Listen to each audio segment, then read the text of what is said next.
Good morning students. तो आज हम करेंगे 6th क्लास की ग्रामर का शब्द विचार टॉपिक। शब्द विचार। शब्द किसे कहते हैं?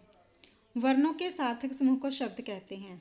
सार्थक मीन्स जिसका अपना कोई मीनिंग निकले, अपने आप में वो शब्द पूरा हो, वो होते हैं सार्थक शब्द। जैसे कमल, कमल शब्द अपने आप में पूरा है, तो ये शब्द डेफिनेशन की एग्जाम्पल हुई।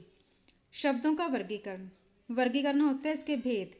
शब्दों के 4 भेद होते हैं: उत्पत्ति के आधार पर, रचना के आधार पर, अर्थ के आधार पर और प्रयोग के आधार पर।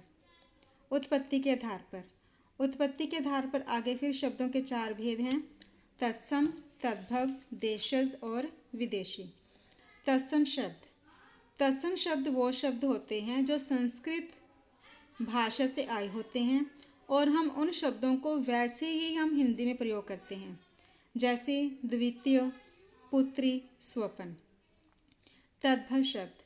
तद्भव शब्द वो शब्द होते हैं जो संस्कृत से हिंदी भाषा में आए होते हैं। जैसे मैंने इसकी उदाहरण दी थी, द्वितीय, तत्सम की द्वितीय उदाहरण दी थी, तो तद्भव में हुआ दूसरा। स्वपन सपना, पुत्री बेटी। देशज शब्द। देशज शब्द वो होते हैं जो अपने ही देश के हों, जैसे पगड़ी, लोटा, झाड़ू आदि। विदेशी शब्द।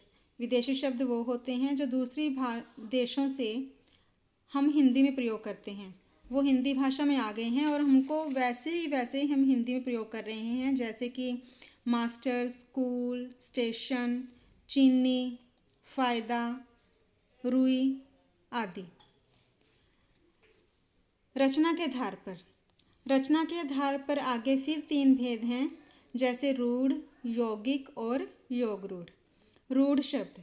रूढ़ शब्द वो होते हैं जिसमें एक ही सार्थक शब्द हो, इसके आगे टुकड़े नहीं हम कर सकते, वो होते हैं रूढ़ शब्द। फॉर एग्जाम्पल कमल। कमल शब्द को हम आगे नहीं बांट सकते। यौगिक, जो 2 या 2 से अधिक शब्दों के मेल से बने, वो होते हैं यौगिक। जैसे रसोई घर। रसोई शब्द अपने आप में पूरा है, घर शब्द अपने आप में पूरा है।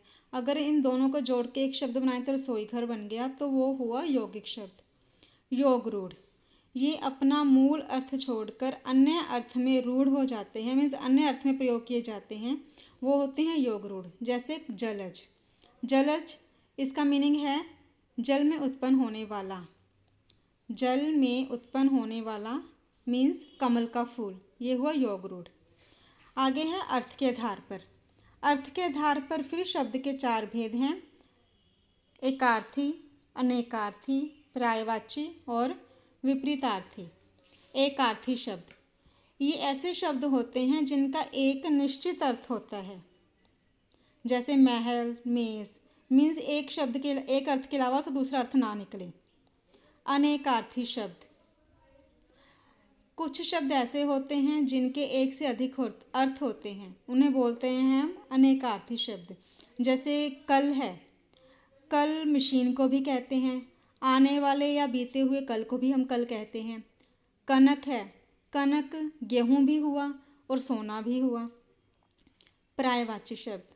पर्यायवाची शब्द, जो शब्द लगभग समान अर्थ रखते हों, वो पर्यायवाची शब्द कहलाते हैं।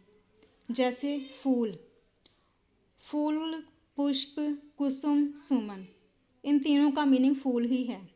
वृक्ष, वृक्ष को हम पेड़ भी कह सकते हैं, तरुवर भी कह सकते हैं, दोनों का मीनिंग वृक्ष ही है।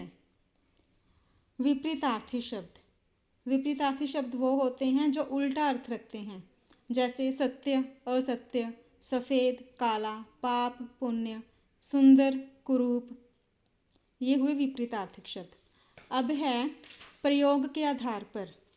प्रयोग के आधार पर शब्द के 2 भेद होते हैं: विकारी और अविकारी।